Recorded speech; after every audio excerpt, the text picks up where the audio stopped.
greater responsible for that revelation. And so all of us stand here with the complete revelation of God. And therefore, we are responsible with what all God has revealed to us in His holy word. And so, as we look at Tamar in Genesis chapter 38, we find that Tamar is at the beginning of that revelation. There's not much time that has passed. We find that Abraham has come on the scene and Isaac has come on the scene. Abraham has passed off the scene. Isaac has passed off the scene. Jacob has had 12 sons.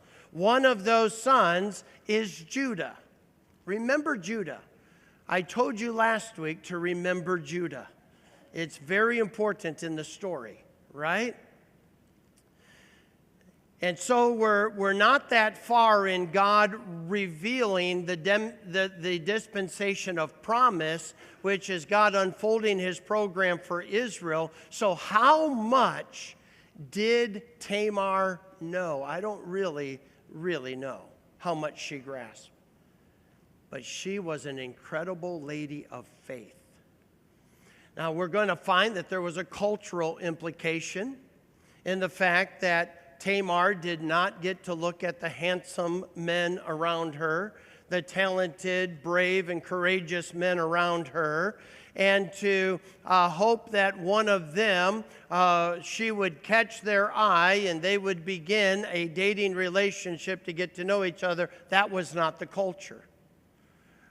Unfortunately, in this culture, at this point in time, women were seen as a necessity in order to produce specifically man-child, in order to prolong or procure the family name, so that the men would establish a family future.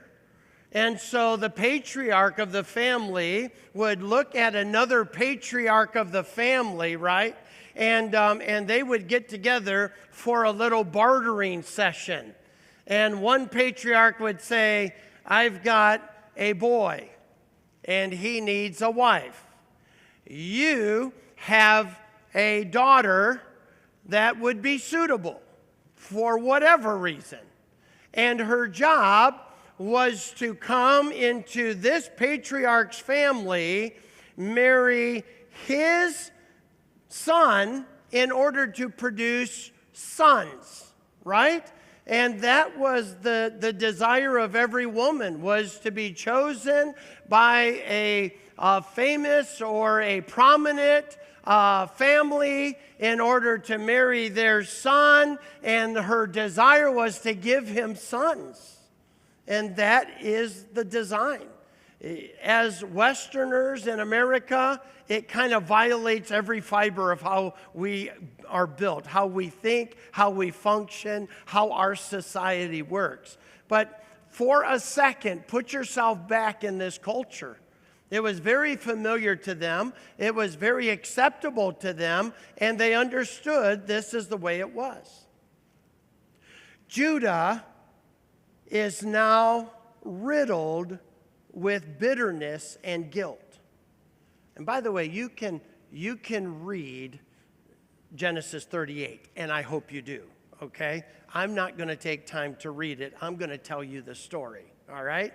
And because I think it is a fascinating story. Judah, if you go back, when Joseph is coming and his brothers say, let's kill him, Judah decides, well, let's not do that.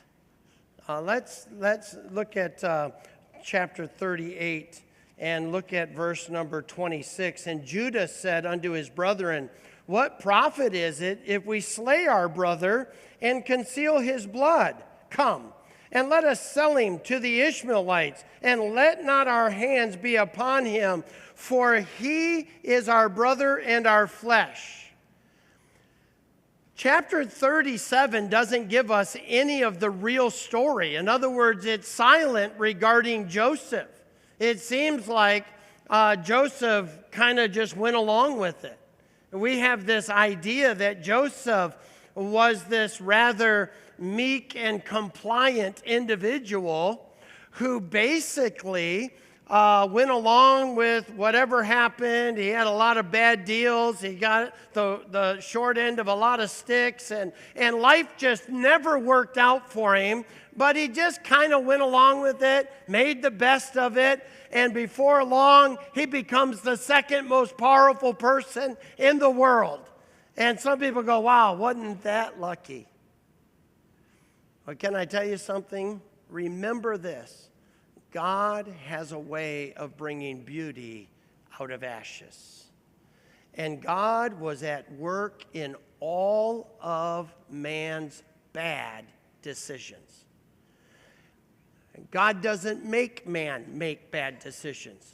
He is sovereign, which means he's in control. But the one thing that he's limited himself to is the decisions of mankind, which means that he allows mankind to choose.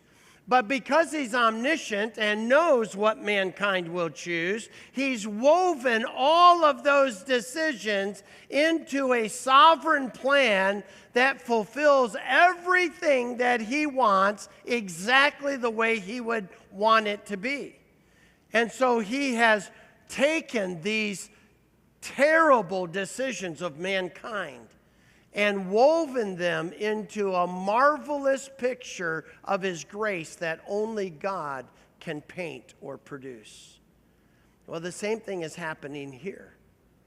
Judah had no idea that that really bad decision was part of what God would do in saving his people from famine by raising up Joseph to be a prominent leader in the most powerful nation of the world at that time.